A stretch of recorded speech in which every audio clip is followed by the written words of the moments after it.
اعوذ باللہ من الشیطان الرجیم بسم اللہ الرحمن الرحیم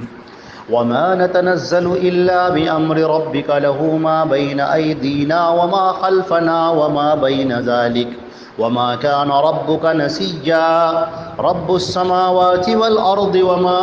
بينهما فاعبده واصطبر لعبادته هل تعلم له سميا۔ یہ سورہ مریم کی آیت نمبر 64 اور 65 ہے، 64 اور 65، اور ترجمہ اس کا یہ ہے: اور ہم نہیں اترتے ہیں مگر تمہارے رب کے حکم سے،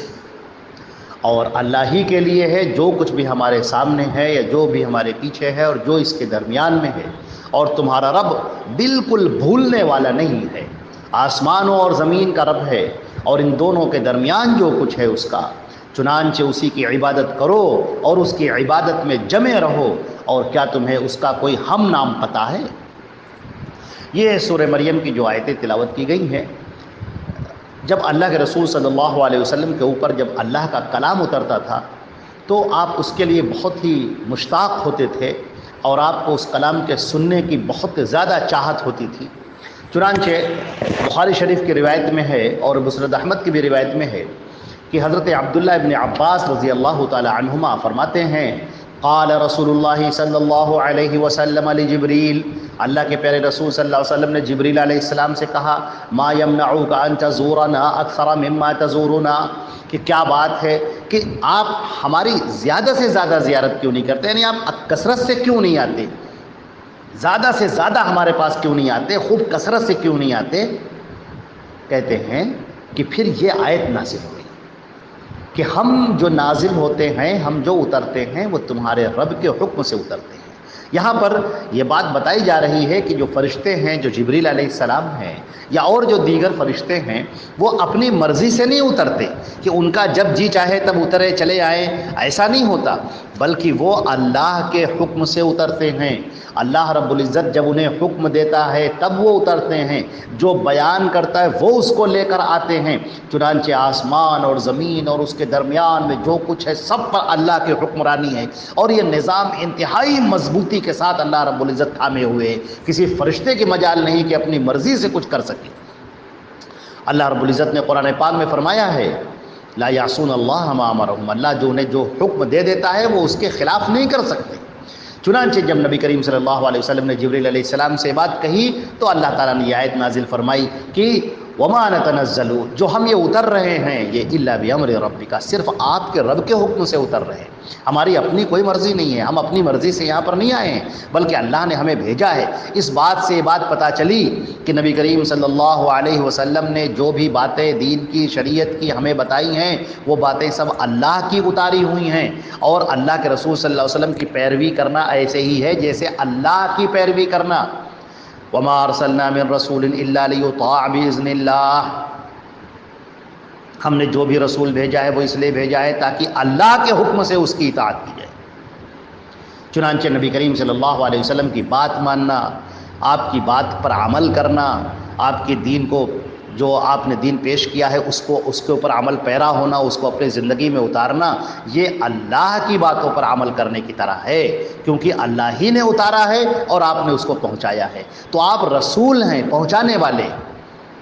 نبی کریم صلی اللہ علیہ وسلم شریعت بنانے والے نہیں ہیں، آپ نے دین بنایا نہیں ہے، یا یہ کلام آپ نے بنایا نہیں ہے، قرآن پاک آپ نے بنایا نہیں ہے، قرآن پاک آپ نے لکھا نہیں ہے، یا شریعت کی جو باتیں ہیں وہ آپ نے اپنی طرف سے نہیں کہی ہیں، بلکہ آپ رسول ہیں، یعنی بات کو پہنچانے والے ہیں۔ اللہ نے جو آپ کے اوپر کلام اتارا، اللہ نے آپ کے اوپر جو احکام اتارے، ان احکامات کو آپ نے دوسروں تک پہنچایا ہے۔ اب اگر کوئی نبی کی بات کا انکار کرتا ہے تو وہ اللہ کی بات کا انکار کرتا ہے، اگر نبی کی حدیث پر عمل نہیں کرتا ہے تو وہ اللہ کی بات پر عمل نہیں کر رہا ہے۔ حدیث کا انکار کرنے والا وہ اللہ رب العزت کا انکار کرنے والا ہے۔ چنانچہ اس بات سے پتہ چلی، یہ بات معلوم ہوئی کہ جو فرشتے آتے ہیں وہ اللہ کے حکم سے آتے ہیں، اور فرمایا لہو ما بین ایدینا وما خلفنا، جو بھی ہمارے سامنے ہے، جو بھی ہمارے پیچھے ہے، ان سب کا لہو، سب اسی کا ہے، اور ان سب کے درمیان میں جو کچھ بھی ہے وہ سب کچھ اسی کا ہے۔ مفسرین میں حضرت عبداللہ ابن عباس، سعید ابن جبیر وغیرہ سے قول منقول ہے جو علامہ ابن کثیر نے نقل کیا ہے کہ ما بین ایدینا سے مراد ہے کہ جو بھی چیز ہم یہاں پر جو پا رہے ہیں، اپنے سامنے، اور وما خلفنا سے مراد ہے جو دنیا میں گزر جا چکا ہے، یعنی ما بین جو سامنے آنے والا ہے، بین ایدی سامنے آنے والا، ما بین ایدینا جو ہمارے سامنے ہے یعنی مستقبل کا معاملہ، آخرت کا معاملہ، قیامت تک آنے والے واقعات کا معاملہ، پھر مرنے کے بعد جو زندگی ہوگی اس کا واقعہ، یہ پورا ما بین ایدی ہے، پورا مستقبل ہمارے سامنے ہے۔ اور وما خلفنا سے مراد جو ہماری زمین، جو ہماری زندگی گزر چکی، دنیا جو گزر چکی ہے، ما مضی من الدنیا، جو دنیا گزر چکی وہ۔ اور ما بین ذالکہ سے مراد دنیا اور آخرت کے درمیان جو کچھ ہے وہ سب کچھ، تو یہ اس کا مراد ہے۔ تو یعنی دنیا، اچھا ابو العالیہ اور اکرمہ اور مجاہد وغیرہ کا یہ بھی قول ہے کہ ما بین ایدینا سے مراد دنیا ہے اور وما خلفنا سے مراد آخرت ہے، اور وما بین ذالکہ سے مراد یہ دونوں نفخہ، یعنی سور جب پھونکا جائے گا اور پوری دنیا تباہ کر دی جائے گی، اور اس کے بعد کا جو وقفہ ہوگا، اور اس کے بعد جب دوبارہ سور پھونکا جائے گا جس میں سارے انسان اور جنات، سب انسان اور سب جو ہیں کھڑے ہوں گے زندہ ہو کر، تو ان دونوں کے درمیان جو وقفہ ہے یعنی ما بین النفختین، پہلے سور پھونکنے سے اور دوسرے سور پھونکنے کے درمیان کا جو وقفہ ہے، ان سب کا بھی مالک اللہ ہے۔ تو اللہ تعالیٰ نے فرما دیا کہ اللہ تعالیٰ ہی ہے جو کل کائنات کا مالک ہے، کل چیزوں کا مالک ہے، مکمل سب چیز اسی کے اختیار میں ہے۔ ایسا نہیں ہے جیسے بعض لوگوں نے یہ اپنے ذہن میں گڑھ لیا، جیسے یہودیوں نے اور عیسائیوں نے گڑھ لیا کہ اللہ تبارک تعالیٰ ہے تو مالک مختار سب کچھ، لیکن اس نے اپنے اختیارات موسیٰ علیہ السلام کو دے دیے ہیں، یا عیسائی یہ سمجھتے ہیں کہ اللہ رب العزت نے اپنے سارے اختیارات حضرت عیسیٰ علیہ السلام کو دے دیے ہیں، اب وہ جو چاہے فیصلہ کریں، اللہ رب العزت ان پر صرف سواد کر دیتا ہے، اوکے کر دیتا ہے کہ ہاں ٹھیک ہے، فیصلہ عیسیٰ مسیح کرتے ہیں، اللہ تعالیٰ کہتا ہے ٹھیک ہے یہ، چنانچہ اب جس کو جو بھی مانگنا ہے وہ عیسیٰ مسیح سے مانگے، نعوذ باللہ من ذالک۔ تو یہ عقیدہ ہمارے یہاں نہیں ہے۔ اللہ تعالیٰ فرماتے ہیں کہ اس پوری کائنات میں کوئی نہیں ہے، نہ کوئی فرشتہ ہے، نہ کوئی نبی ہے، نہ کوئی ولی ہے، نہ کوئی شہید ہے، کسی کے اختیار میں ہم نے کچھ نہیں رکھا ہے، سارا اختیار ہمارے قبضے میں، لہو ما بین ایدینا، جو کچھ بھی ہے ہمارے سامنے اور ہمارے پیچھے اور ان دونوں کے درمیان، اللہ رب العزت ہی اس کا مالک۔ لہو کو مقدم لائے، لہو یہ جو مقدم ہے، یہ مقدم لانے سے ایک تاکید پیدا ہوتی ہے، کہنے کہ بس اسی کی ملکیت ہے اور اس کے علاوہ کسی کی ملکیت نہیں، کوئی اس کے اندر شریک نہیں۔ اور فرمایا وما کان ربک نسیا، تمہارا رب بھولنے والا نہیں ہے، یعنی اللہ رب العزت نے جو شریعت اتاری ہے، جو دین اتارا ہے، یہ اللہ رب العزت نے سب کچھ علم کے ساتھ اتارا ہے۔ اگر کوئی شخص یہ سوچے کہ اس میں فلاں بات رہ گئی ہے اور یہ بات تو نہیں بیان کی ہے، اب ہمارے بڑے بڑے علماء اس کو بیان کریں گے اور بڑے ائمہ اس کو بیان کریں گے، فلاں مولانا اس کو بیان کریں گے، تو یہ اس کا مذاق اڑانا ہے، یہ اللہ رب العزت کی شریعت کا مذاق اڑانا ہے۔ اللہ تعالیٰ فرماتے ہیں کہ وما کان ربک نسیا، تمہارا رب کچھ بھی بھولنے والا نہیں۔ اس طریقے سے ایک روایت بھی ہے، نبی حضرت ابو درداء رضی اللہ تعالیٰ عنہ کی روایت ہے، جو نبی کریم صلی اللہ علیہ وسلم نے اس کو فرمایا، ترمذی کی روایت ہے اور ابن ماجہ کی روایت ہے، اور صحیح الجامع میں امام البانی رحمہ اللہ نے اس کو ذکر کیا ہے۔ حضرت ابو درداء فرماتے ہیں کہ اللہ کے پیارے رسول صلی اللہ علیہ وسلم نے فرمایا کہ ما احل اللہ فی کتابہ فہو حلال، اللہ نے جو کتاب میں جو حلال کیا ہے تو وہ حلال ہے، جو حرام کیا ہے تو وہ حرام ہے، اور جس میں وہ خاموش ہو گیا ہے، اللہ رب العزت نے کچھ نہیں کہا ہے، تو وہ ایک عافیت ہے، اور اللہ سے عافیت کو قبول کرو، اس لیے کہ اللہ کچھ بھی نہیں بھولتا ہے، کچھ بھی نہیں بھولتا ہے۔ پھر یہ آیت آپ نے تلاوت کی وما کان ربک نسیا، تمہارا رب بالکل بھی بھولنے والا نہیں۔ تو جو شریعت اتاری ہے اللہ رب العزت نے، یہ شریعت مکمل اتاری ہے۔ اللہ کے نبی صلی اللہ علیہ وسلم نے قرآن پاک کے مکمل پورے قرآن پاک کی سورۃ الفاتحہ سے لے کر سورۃ الناس تک جو یہ مکمل قرآن پاک ہے، اس کی مکمل تشریح کر دی، جس کو ہم حدیث کے نام سے جانتے ہیں، اور صحیح حدیثوں کا ایک بہت بڑا ذخیرہ ہمارے سامنے ہے۔ چنانچہ قرآن اور حدیث، قرآن کی تفسیر، اس کی تشریح اللہ کے رسول نے فرمائی، اسے حدیث کہتے ہیں۔ تو قرآن اور حدیث مل کر شریعت کہلاتی ہے، دین کہلاتا ہے۔ دین کس کا نام ہے؟ قرآن اور حدیث کا نام ہے۔ شریعت کس کا نام ہے؟ قرآن اور حدیث کا نام ہے۔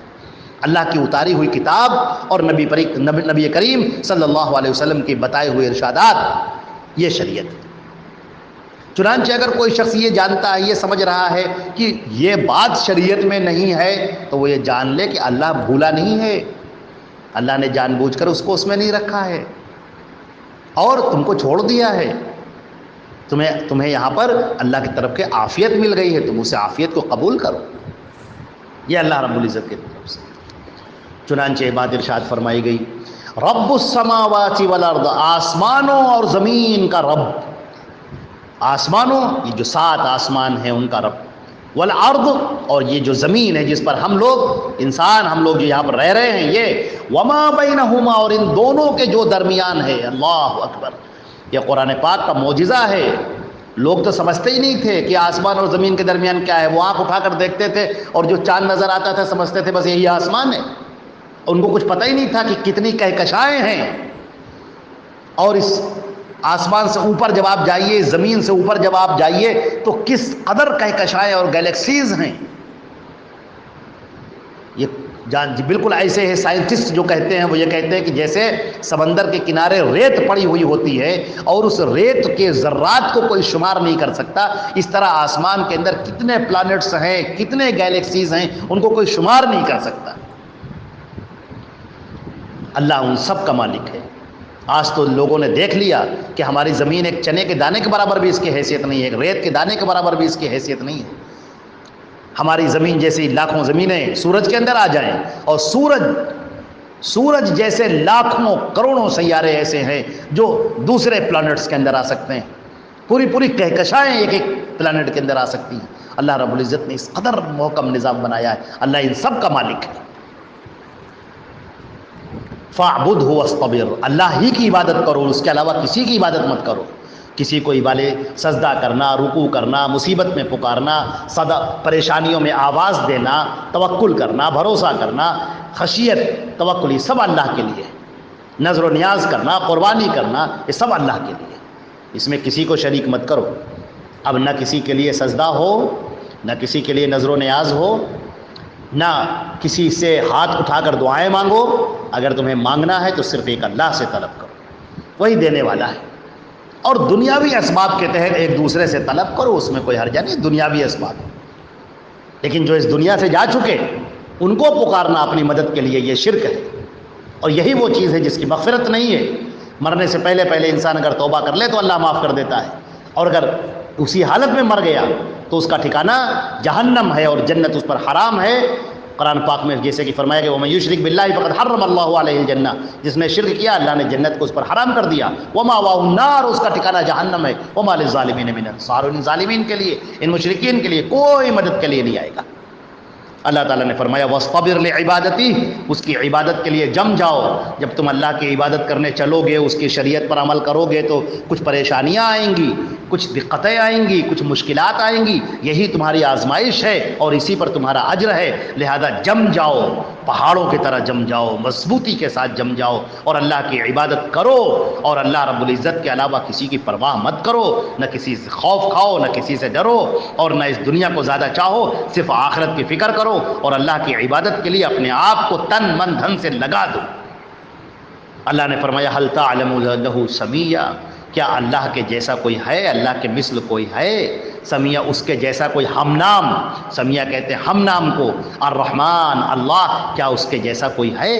اللہ کے جتنے نام ہیں، جو اس کے ذات، جو اس کے صفاتی نام ہیں، ان صفاتی نام میں کوئی شریک نہیں، اس کے جیسا کوئی نہیں، اس کے مثل کوئی نہیں، اس کی طرح کوئی نہیں۔ وہ اپنے آپ میں بالکل تنہا ہے، وحدہ لا شریک لہ ہے۔ اکرمہ عبداللہ ابن عباس سے نقل کرتے ہوئے یہ بھی کہتے ہیں کہ لیس احد، کوئی بھی ایسا نہیں ہے، یسمی الرحمن، جس کا نام رحمان ہو سوائے اللہ رب العزت کے۔ چنانچہ اسی طریقے سے اور بھی بہت سارے لوگوں نے یہ کہا ہے کہ هل تعلم للرب مثلا او شبیہا، عبداللہ ابن عباس سے نقل کرتے ہوئے علی ابن ابی طلحہ کہتے ہیں کہ کیا تمہیں رب کے جیسا کوئی دوسرا نظر آ رہا ہے، یا اس کے مثل، اس کے شبیہ کوئی تمہیں نظر آ رہی ہے؟ لہٰذا اللہ اپنے آپ میں تنہا ہے، اکیلا ہے، اس جیسا کوئی نہیں، اس کے مانند کوئی نہیں، اس کے مثل کوئی نہیں، وہ اپنے آپ میں تنہا ہے، اپنے آپ میں اکیلا ہے، اور اس کی مثال کوئی ہے ہی نہیں۔ لہذا لیس کمثلہ شیء، اللہ نے قرآن پاک میں فرمایا اس جیسا، اس کی مثال میں کوئی ہے ہی نہیں، اس کے جیسی کوئی چیز ہے ہی نہیں۔ اللہ رب العزت ہمیں اور آپ کو عمل کرنے کی توفیق عطا فرمائے۔ آئندہ انشاءاللہ اس کے آگے کا بیان ہوگا۔ والسلام علیکم ورحمۃ اللہ۔